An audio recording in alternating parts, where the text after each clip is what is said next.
자, 여러분 오늘은 여러분 교재 68이 아니고 여러분 교재 75쪽이 되겠습니다. 75쪽. 자, 우리가 이제 지난 시간에 손익계산서 개정의 수익과 비용으로 넘어와서 수익에 대한 영업수익에 대한 이야기를 했었고요. 75페이지 이번 시간에는 하단에 있는 영업의 수익 개정 과목들을 살펴보도록 하겠습니다. 여러분 수익에는 영업수익과 영업의 수익이 있어요. 수익에는 영업수익이라는 것은 상품을 매출해 가지고 발생한 수익입니다. 즉 손익계산서에 상품 매출로 표시가 될 거예요. 개정 과목이. 그리고 영업의 수익은 개정 과목이 상당히 많습니다. 그래서 이번 시간은 영업의 수익에 해당되는 개정 과목들이 무엇이 있는지 보도록 하겠습니다. 자, 영업의 수익의 첫째, 이자 수익이라고 하는 영업의 수익 개정 과목이 있어요. 이건 뭐냐면은 금융기관 등에다가 예금을 하거나 아니면 거래처에 돈을 대여해주고 거기에 대해서 받은 이자, 그게 바로 이자 수익입니다. 그래서 이제 여유 자금이 있는 기업들은 그 여유 자금들을 은행에 보통 예금만이 아니라 1년 만기, 2년 만기 이런 저축성 예금을 하게 되죠. 그러면 거기에 이제 저축성 예금에 정해진 이자가 붙게 됩니다. 그러면 이제 만기 때 이자를 받아요. 그게 바로 이자 수익이 됩니다. 그다음에 거래처에 돈을 빌려주고 또 이자를 그 차용증을 받고서 이제 돈을 빌려주겠죠. 거기에 정해진 이자율에 따라서 이자를 받아요. 이런 것이 이자 수익이다.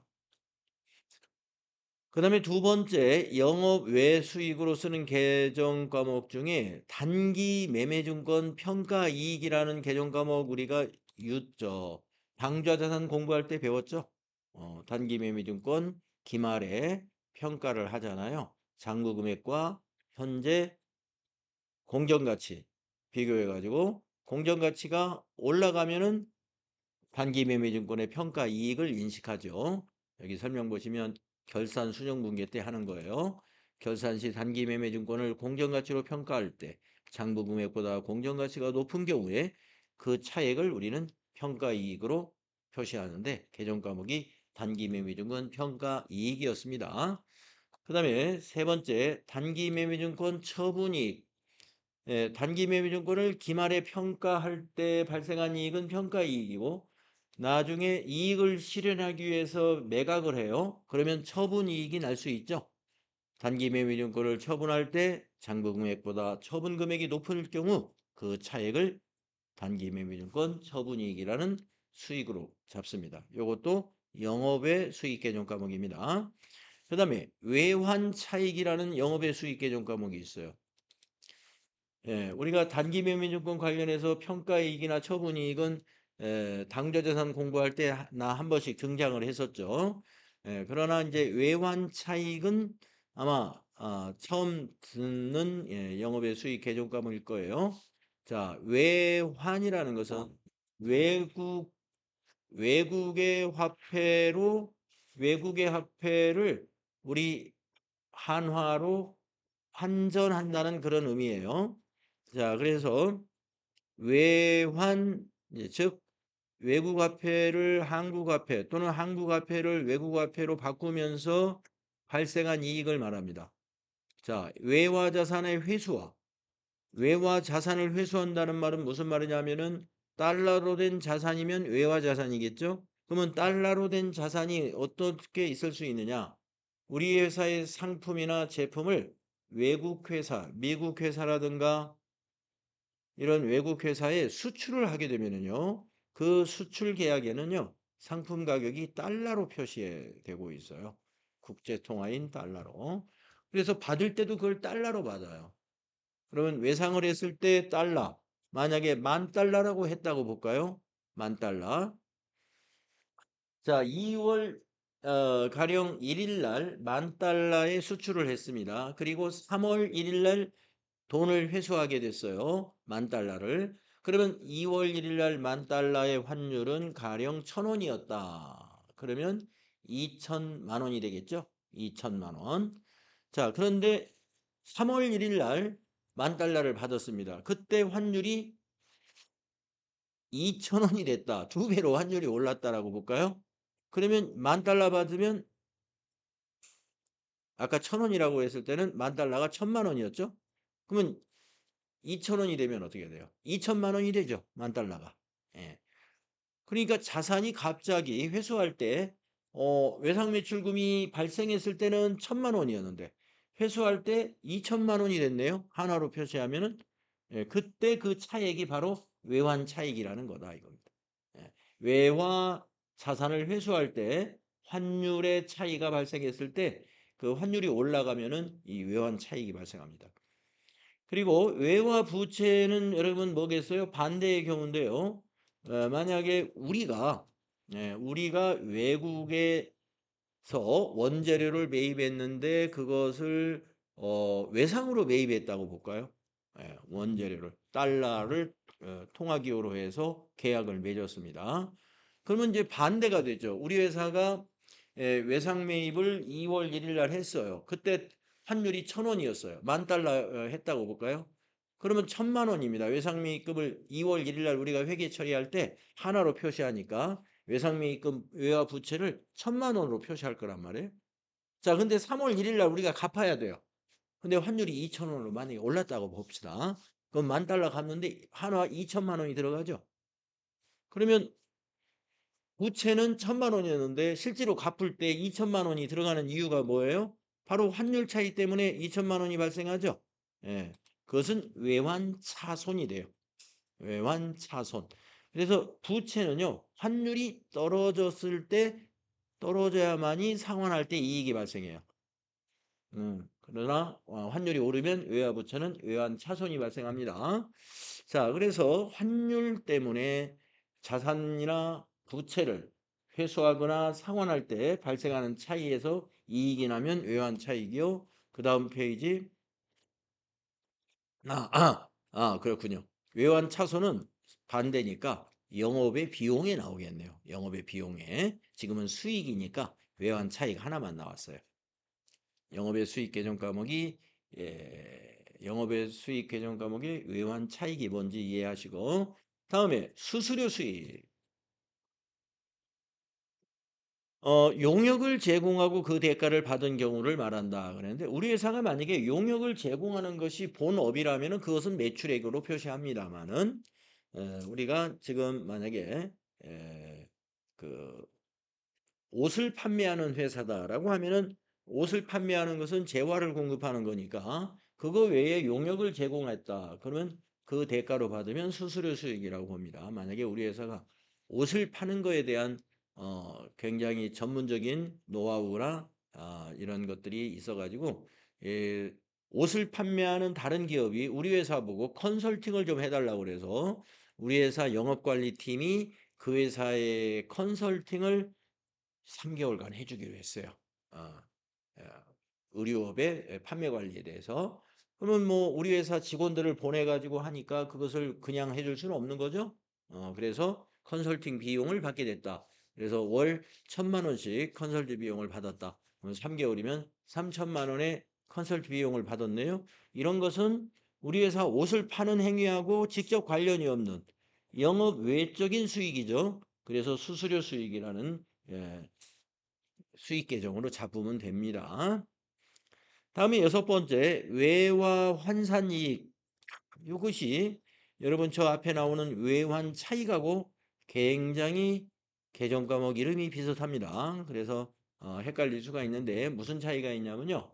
아까 외환 차익은 회수나 상환할 때 환율 차이입니다.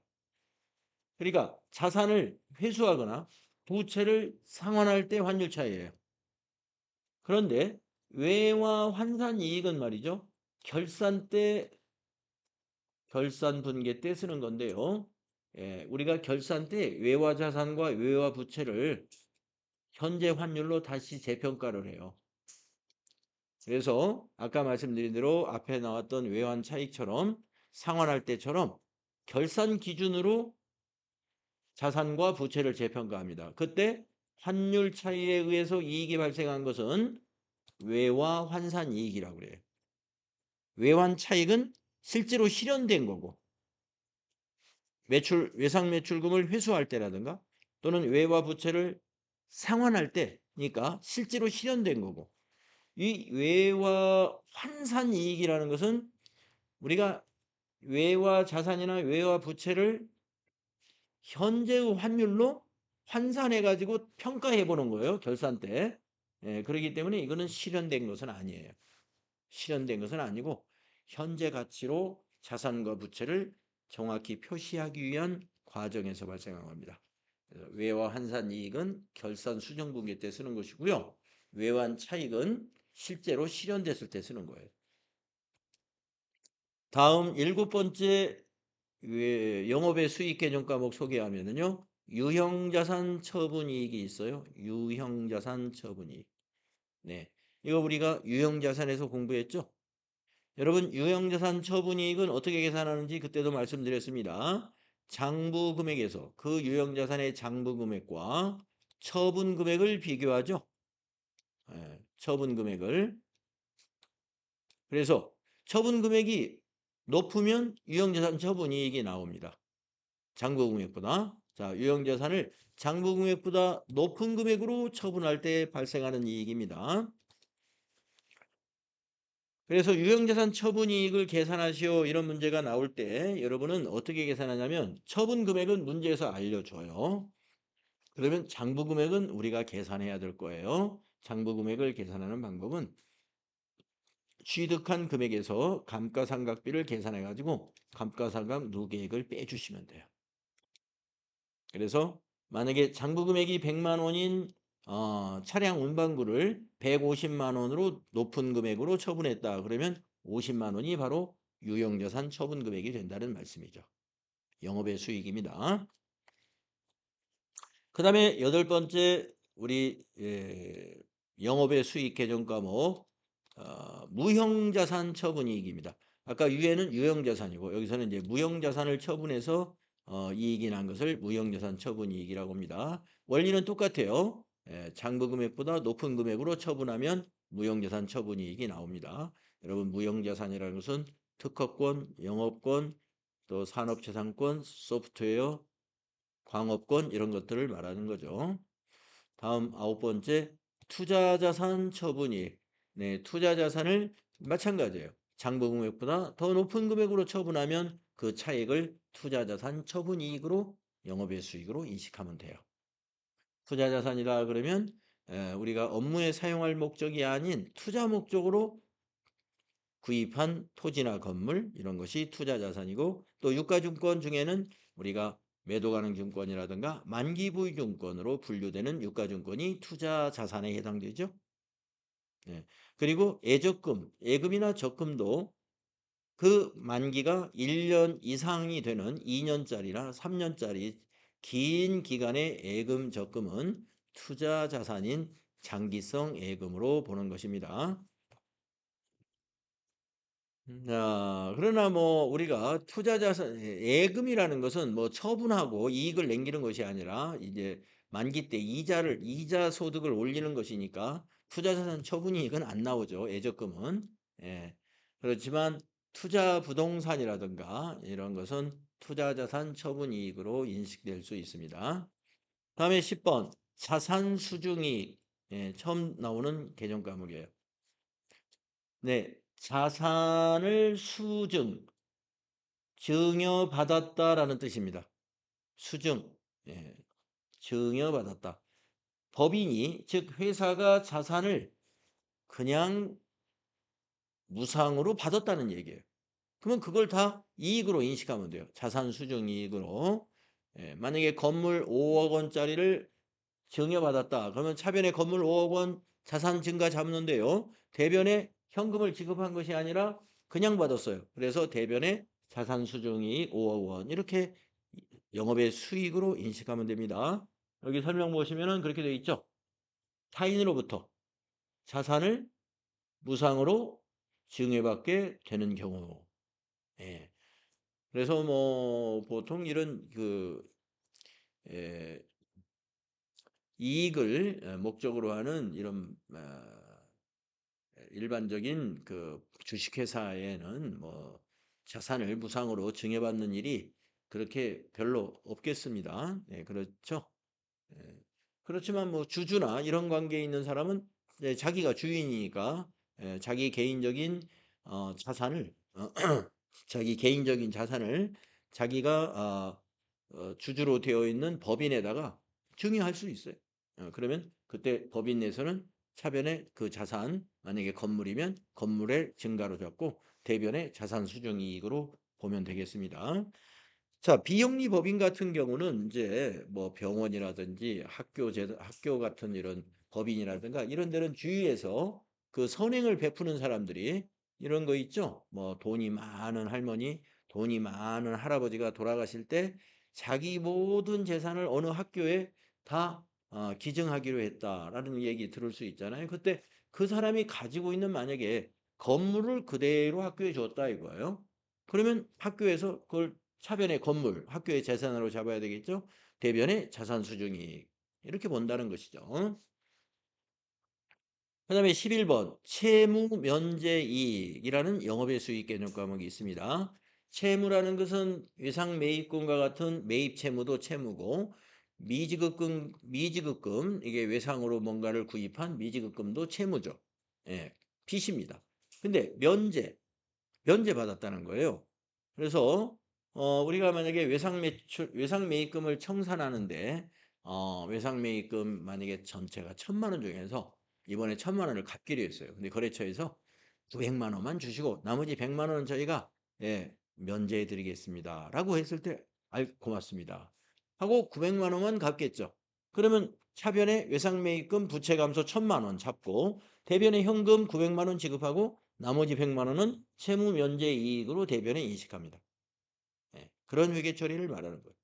채무를 면제받은 경우 그 면제받은 금액을 대변의 채무 면제 이익. 자, 우리가 지금 수익 개념 과목 쭉 살펴보잖아요. 이 모든 수익은 발생하면 다 대변에 기입하는 것들이죠. 우리 거래의 8요소에서 수익 발생은 대변인 겁니다. 여기 나오는 거 다 대변에 나가는 대변에 기록되는 것들이에요. 자, 마지막으로 영업의 수익에 자비익이라는 개념 과목을 소개하죠. 자비익. 예. 자비익은 우리가 어떤 경우에 영업의 수익으로 보는 거냐면 영업활동 이외의 활동에서 금액이 적은 이익이라든가 빈번하지 않은 이익을 말한다. 그러니까 뭐 금액이 아주 미미하다든가 아니면 뭐 1년에 한 번, 두 번 있을까 말까. 이게 위에서 쭉 열거한 여기 있는 영업의 수익 개정 과목으로 분류하기에 곤란한 것들이 있을 수 있습니다. 이자 수익도 아니요, 단기 매매증권 평가이익이나 처분이익도 아니요, 외환차익도 아니요, 수수료 수익도 아니요, 외화환산이익도 아니고 유형자산 처분이익도 아니고 무형자산 처분이익도 아니고 투자자산 처분이익도 아니고 자산 수정이익이나 채무 면제 이익도 아니다. 예, 이러면 자비익 이렇게 잡는 겁니다. 그래서 지금 12가지의 영업의 수익 개념 과목을 쭉 살펴봤어요.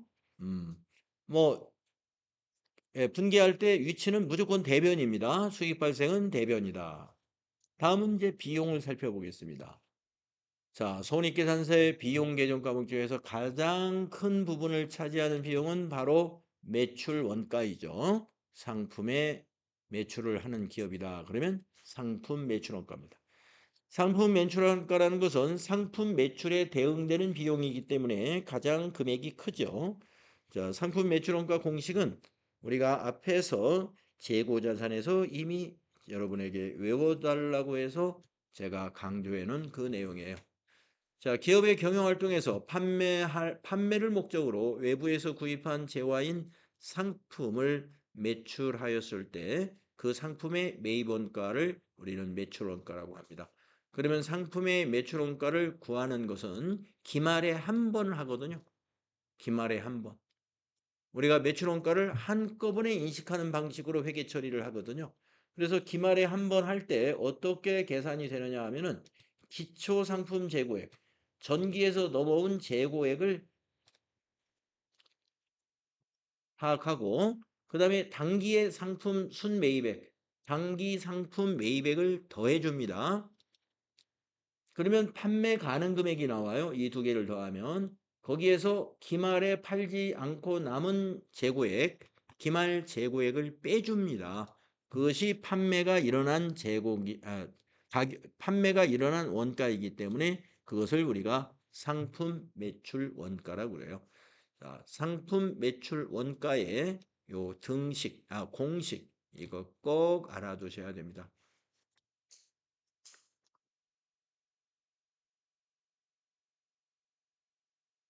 여기서 이제 당기 상품 순매입액이라는 말이 나왔는데 당기 상품 순매입액은 요렇게 계산하는 거다라고 그 밑에 줄에 쭉 설명해 놨죠. 여러분 이미 재고자산에서 우리가 공부했던 내용입니다. 상품이라는 재고자산에서 당기 상품 순매입액은 당기 상품 총 매입액에서 세 가지를 빼요. 매입 애누리가 있으면 빼주고 매입 환출이 있으면 그것도 빼주고 매입 할인이 있으면 이것도 빼줍니다. 그것을 우리가 단기 상품 매입액 또는 순매입액이라고 할 수 있어요. 자, 그래서 상품 매출원가는 차변에 오겠죠? 비용이니까요. 예, 그런데 이 분계는 여러분이 손으로 하지 않을 거예요. 앞으로 실무할 때 자동 분계로 할 겁니다. 자동 분계로 하기 때문에 분계를 항상 까먹어요. 예, 나중에 자동 분계할 때 제가 상품 매출원가 분계는 이렇게 됩니다 하고 꼭 짚어줄 거예요. 분계를 밑에다 하나 써놔 보세요. 차변에 상품 매출 원가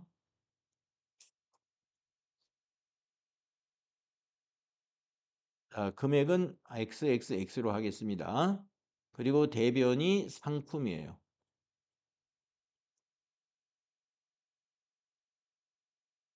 우리가 상품을 매출 원가로 대체하는 분계가 이렇게 됩니다. 근데 이 분계를 항상 우리가 수동으로 입력하지를 않고요. 결산할 때에 자동으로 이 분계를 만들 거예요. 예, 그때 여러분 실무할 때 자, 상품 매출원가 분계 요거 꼭 알아주십시오 하고 그때 또 강조해 드릴 거예요.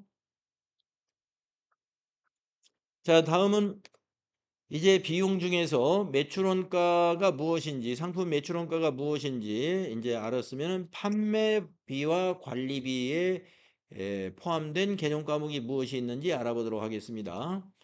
상품 매출원가는 개념 과목 그거 하나밖에 없어요. 상품 매출원가. 그다음에 이제 판매비와 관리비 안에는 상당히 많은 개념 과목들이 있습니다. 네. 자, 급여가 이제 개념 과목 이름인데요. 무엇인지 여러분 딱 개념 과목 이름만 보면 느낌이 오죠? 종업원에 대한 급여를 말합니다. 급여 및 수당 모두 다 급여로 회계 처리합니다. 그 다음에 퇴직급여. 네, 퇴직급여도 급여 중에 하나예요. 퇴직급여는 퇴직금을 말하는데요. 이것은 언제 회계 처리를 하느냐 하면은 결산 때 회계 처리를 합니다. 밑에 설명을 한번 보겠습니다. 종업원이 퇴직을 할 경우 발생하는 퇴직금이나 결산 시 퇴직급여 충당 부채를 설정할 경우 퇴직금이 퇴직급여입니다. 예. 자, 여러분 우리가 비유동 부채를 공부할 때에 살짝 요걸 보고 지나왔었어요. 우리가 퇴직급여 충당 부채. 우리가 비유동 부채 공부하는 시간에 퇴직급여 충당 부채가 나왔거든요. 사채 다음에 나왔던가 하여튼 나왔어요. 그래서 그때 제가 뭐라고 그랬냐면 퇴직급여 충당 부채는 결산 때 종업원이 모두 퇴직한다고 가정하고 그 퇴직금 예상액을 부채로 잡는 비유동 부채 개정 과목이다. 이랬습니다. 왜 비유동으로 보느냐? 퇴직급여 충당 부채는 퇴직금의 지급에 대비해서 부채로 인식하는 건데 종업원이 내년에 다 퇴직할 리는 없다 이거죠. 예. 내년에 몇 명, 그 다음에 몇 명, 그 다음에 몇 명, 뭐 자연적으로 퇴직자가 조금씩 생기겠지만 굉장히 장기간에 걸쳐서 그 퇴직자가 퇴직을 하게 됩니다. 그래서 이 퇴직급여 충당 부채의 예, 그 감소는 천천히 감소가 일어나요. 퇴직할 때마다. 자, 그런데 종업원이 퇴직할 경우에 퇴직급여 충당 부채가 모자라다. 만약에 잔액이 없다 하면은 바로 퇴직급여로 처리합니다. 그래서 퇴직급여는 종업원이 퇴직할 때 발생할 수도 있어요. 그러나 이건 2차적인 문제예요. 이건 2차적인 문제. 첫째는 결산 때 퇴직급여가 발생합니다. 퇴직급여 충당 부채를 대변에 설정할 때 차변에 오는 금액이 바로 퇴직급여입니다. 미리 비용 처리를 해두는 거예요. 그래서 미리 비용 처리를 했다가 종업원이 퇴직할 때는 비용 처리하지 않고 퇴직급여 충당 부채에서 상계를 해 나갑니다. 근데 퇴직급여 충당 부채가 모자랄 때는 그때는 퇴직급여를 지급할 때 차변이 퇴직급여가 돼요.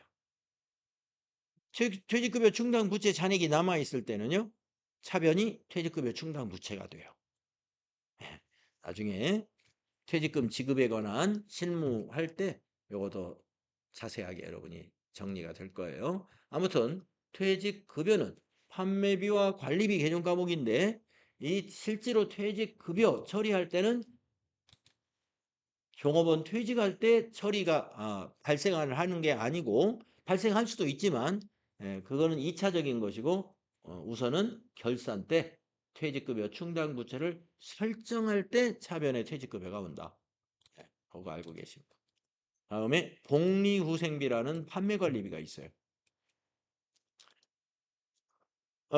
매장에 있는 종업원들의 복리와 후생을 위한 비용들이 있습니다. 점심시간 되면 식사 줘야 되죠. 또 종업원에게 어떤 경조사가 발생하면 경조사비도 지급해 두죠. 직장의 그 파이팅을 위해서 체육대회라든가 야유회 같은 걸 개최하면 비용이 들어가죠. 예.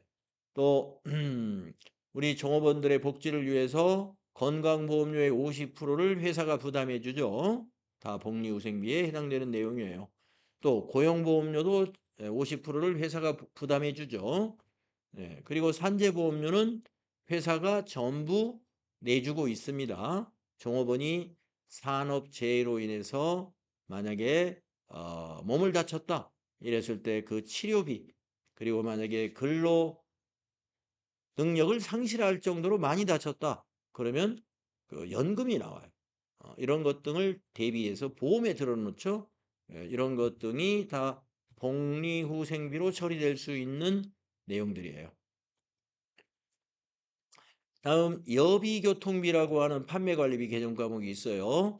자, 여비는 출장을 간다는 얘기고 교통비는 시내 교통비를 의미할 텐데요. 여비, 출장을 가면은 교통비도 포함되고 숙박비도 있어야 되고 또 밥값도 있어야 되고 자고 먹고 움직이는 비용이 다 여비죠. 네, 시내 교통비는 이제 시내 이렇게 하루 안에서 이렇게 잠깐 나가는 그런 출장비가 되겠습니다. 자, 그래서 여비교통비로 처리되는 내용은 업무와 관련해서 교통비를 지출했거나 출장에 관련된 비용이 여비교통비다. 네. 판매관리비에 여비교통비 많이 발생하겠죠. 다음 5번째 접대비. 접대비를 다른 용어로 기업 업무 추진비라고도 해요. 기업 업무 추진비. 앞으로 기업 업무 추진비로 접대비를 개정 과목을 아예 바꿔서 사용하게 될 겁니다. 자, 이 접대비는 기업 업무하고 관련이 있어야 돼요. 기업 업무하고 관련 없이 어디다가 돈을 줬다. 이거는 기부가 되는 거예요. 기부. 업무하고 관련성이 없으면. 근데 업무하고 관련성이 있게끔 뭔가를 밥을 사주고 아니면 뭐 선물을 줬다. 이런 것들은 다 접대라고 그러죠. 그래서 업무와 관련하여 거래처를 접대한 성격의 비용이다. 네. 거래처 구매 직원들하고 같이 식사를 했다든가 거래처에 무슨 행사가 있어서 거기에 행사에 찬조를 했다든가 또는 거래처의 행사 때 선물을 보냈다든가 이런 것 등이 다 접대비에 해당이 됩니다. 판매관리비 중에 접대비. 그 다음에 통신비라고 하는 판매관리비 계정이 있어요. 여러분 통신비는 내용이 뭔지 충분히 짐작이 되죠? 예, 업무와 관련해서 발생한 전화비라든가 핸드폰 요금, 팩시밀리 요금, 인터넷 사용료, 그 다음에 뭐 등기 우편 같은 거 보내는 거, 우편 요금 이런 것이 통신비가 됩니다. 계정 과목 이름이 상당히 친근하죠. 이런 통신비 이런 거는. 다음에 7번째 수도 광열비라는 개념 과목이 있습니다. 이건 세 가지가 포함되어 있어요. 수도 하면은 상하수도, 광 하면은 전기, 빛광자, 전기, 열 하면은 보일러, 난로. 예, 열을 내는 건 보일러나 난로로 열을 내죠. 그래서 상하수도비, 전기료, 그 다음에 난방에 들어가는 기름값 이런 것이 수도광열비가 됩니다. 만약에 난방을 가스로 한다. 그러면 그 가스비도 수도광열비예요. 예, 수도광열비. 자, 그래서 판매 관리비니까 매장이라든가 사무실, 본사 사무실이라든가 여기에서 쓰는 수도요금, 가스요금, 난방요금 이게 수도광열비가 됩니다. 전기요금은 여기 표시하지 않았는데요. 원래는 전기요금도 수도광열비로 처리를 과거에는 했었습니다. 근데 요즘은 전력비하고 개정 과목을 따로 만들었어요. 업무와 관련해서 발생한 전기요금입니다. 전기요금이 이렇게 독립된 이유는요. 요새 이제 뭐 요즘이 아니고 벌써 오래됐지만 우리가 사무실에 전기 용품들이 굉장히 많이 늘었기 때문에 그렇습니다. 예, 아주 한 20년, 30년 전으로 가면요. 사무실에 전기 쓰는 거는 형광등, 예, 등 켜는 거 외에는 별로 없었을 거예요. 예, 컴퓨터도 그 당시에는 없어서 타자기로 했으니까 타자기는 전기 안 들어가죠. 손 힘으로 뚝뚝뚝 두들기는 거거든요. 예, 복사기도 없었을 거고요. 예, 아마 전기로 쓰는 게 아마 팩시밀리 정도 그 당시 있었을까요? 아니 30년 전에. 예. 하여튼 많지 않았습니다. 예. 30년 전에 PC도 있었겠네요. 예. 그럼 한 40년 전. 네. 아무튼 그래서 이 최근 한 3, 40년 만에 이 사무실에 전기요금이 과거에 비해서 굉장히 많아졌죠. 난방도 전기로 저런 히터를 돌리고 공기청정기도 전기, 복사기도 전기, 예, 가습기도 전기, PC도 전기. 그래서 전기용품 사용이 많이 늘었기 때문에 전력비가 수도광열비에서 독립됐다고 보시면 되겠습니다. 업무와 관련해 발생한 전기요금이에요. 과거에는 전기요금을 수도광열비로 합산 처리했었는데 독립이 되었다 이렇게 보시면 됩니다. 다음 세금과 공과금이라는 개정 과목이 있어요. 두 가지가 묶여져 있죠. 세금, 네. 그리고 공과금. 네. 그래서 개정 과목을 세금과 공과금 이렇게 예, 편하게 만들었어요. 개정 과목 이름이. 뭐 세금과 공과금이니까 느낌이 딱 오잖아요. 자, 세금이라는 건 뭐예요? 법인이 소유하고 있는 재산이 재산세가 부과되는 재산들도 있죠. 뭐 건물이나 토지, 또 자동차를 보유하고 있으면 자동차세, 등록세, 면허세, 주민세 이런 것들이 이제 세금이 종류들이 되겠습니다. 그래서 세금과 공과금이니까 공과금에는 뭐가 있을까요? 대한상공회의소 회원이다. 우리 회사가. 그러면 그 회사에 아니죠. 우리 회사에 그 연회비라는 게 있어요. 상공회의소 회원이니까 이런 것들 이제 공과금이 되겠습니다. 무슨 조합에 가입되어 있다. 그러면 조합원 회비도 있죠. 예. 또 협회에 가입되어 있으면 협회비도 내야 되겠죠. 이런 것들은 우리가 이제 공과금이라고 할 수가 있습니다. 세금과 공과금. 그다음에 감가상각비라고 하는 판매관리비가 있습니다. 감가상각비는 여러분 어디서 나왔었죠?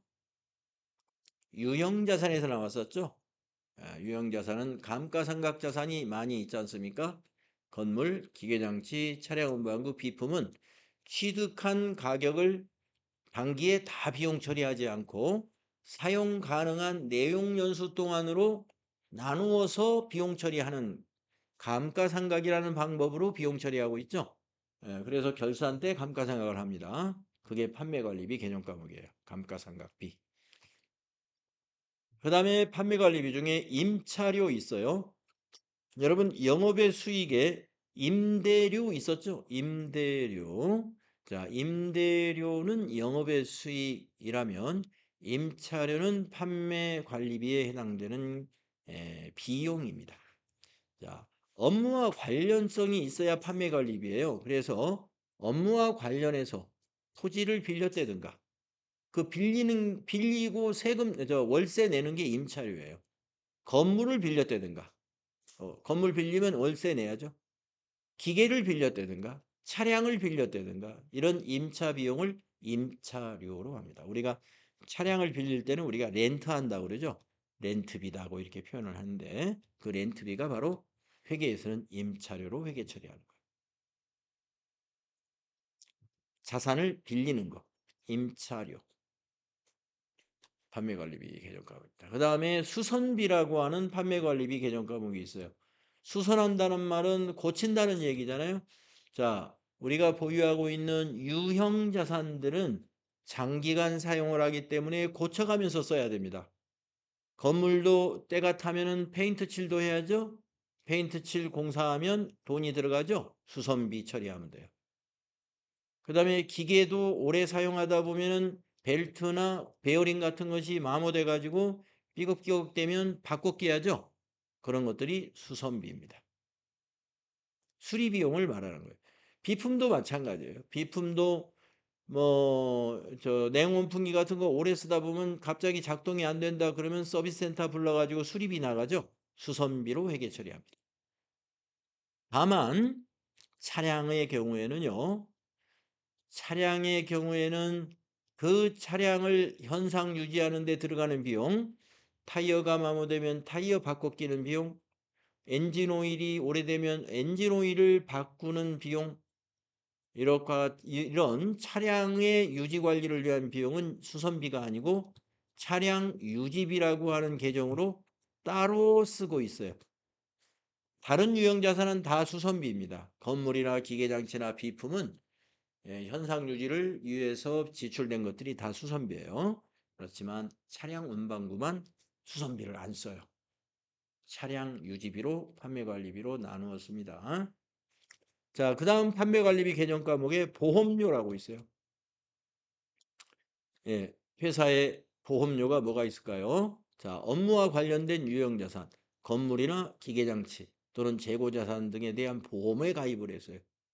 예, 우리가 재고자산 창고에 굉장히 많은 상품을 잘 안전하게 보관을 했지만 그래도 갑자기 무슨 일이 벌어질지 모르죠. 화재 대비해서 대개 화재보험 가입하잖아요. 그게 보험료로 비용 처리합니다.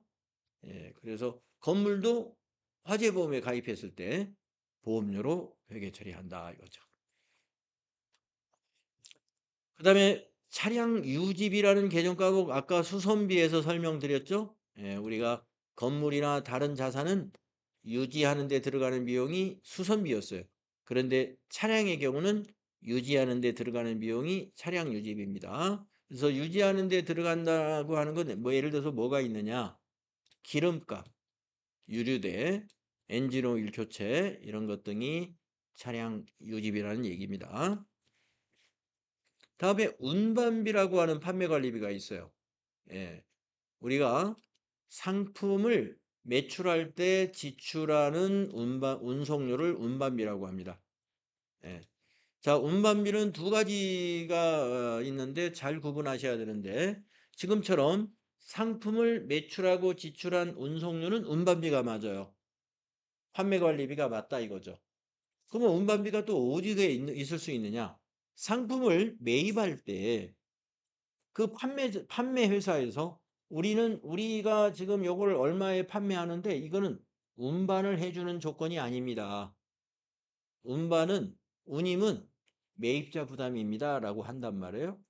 그래요? 그러면 우리가 그 상품을 살 때 운반비가 들어가겠죠. 만약에 그 상품 가격이 한 개당 10,000원이었는데 10개를 샀어요. 그러면 10만 원이 되겠는데요. 그걸 운반하는데 5만 원이 들어갔어요. 그러면 그 상품의 매입 가격은 15만 원이 돼요. 그러니까 상품 매입 시 운반비는 뭐예요? 비용이 아니라 매입 원가입니다. 매입 원가니까 어디에 들어가 있어요? 나중에 매출 원가로 들어가는 거예요. 아까 우리 상품의 순매입액이 나중에 상품 매출 원가가 되잖아요. 예.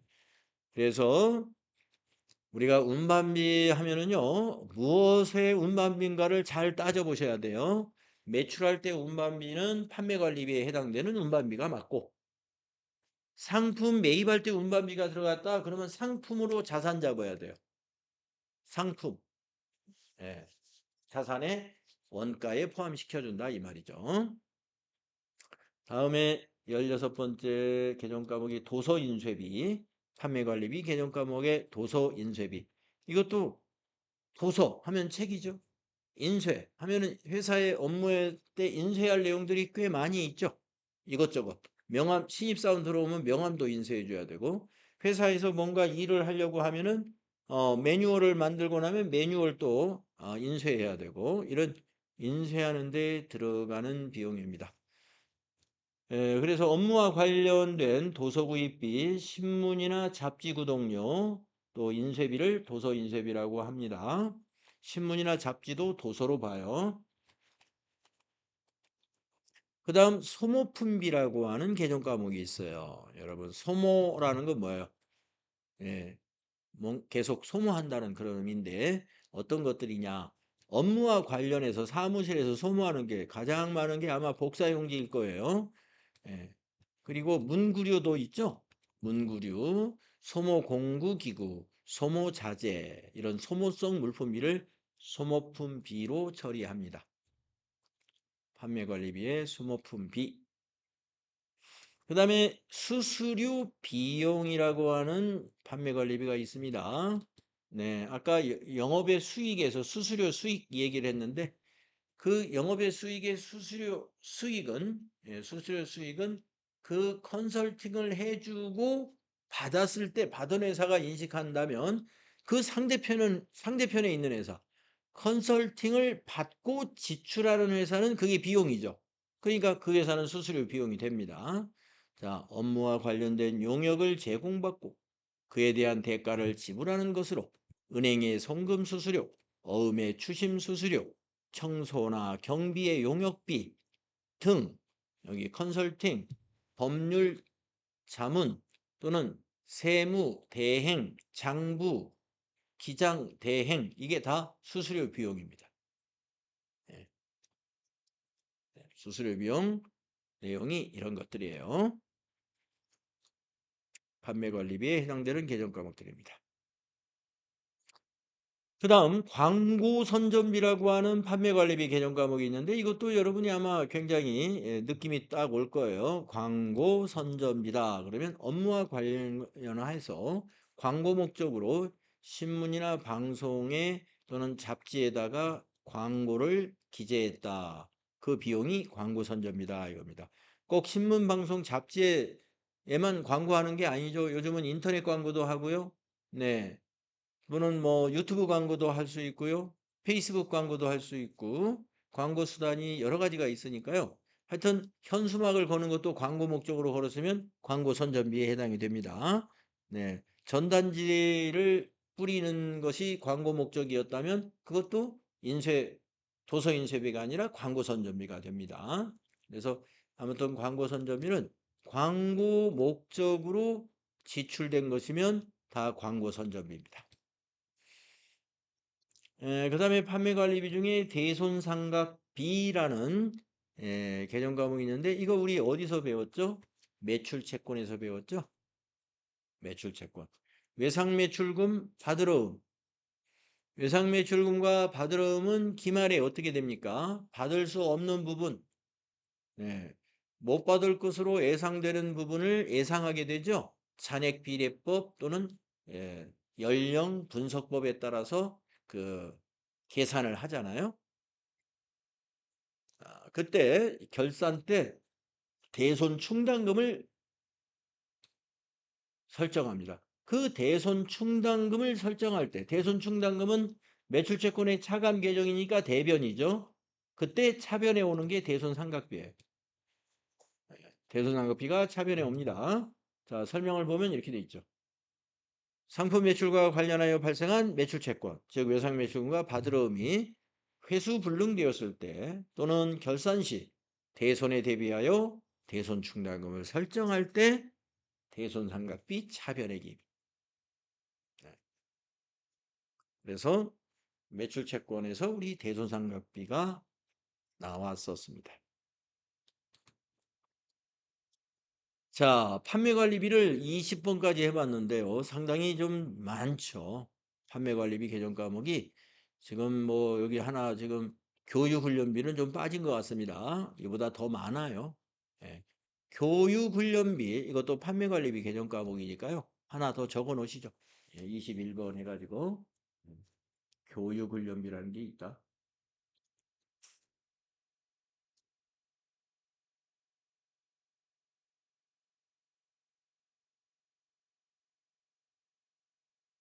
교육훈련비 하면은 뭐 여러분이 어떤 내용인지 뻔히 생각이 할 수 있을 겁니다.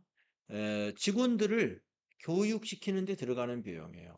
교육시키려고 외부 강사를 초빙하고 강사를 주는 것도 교육훈련비고요.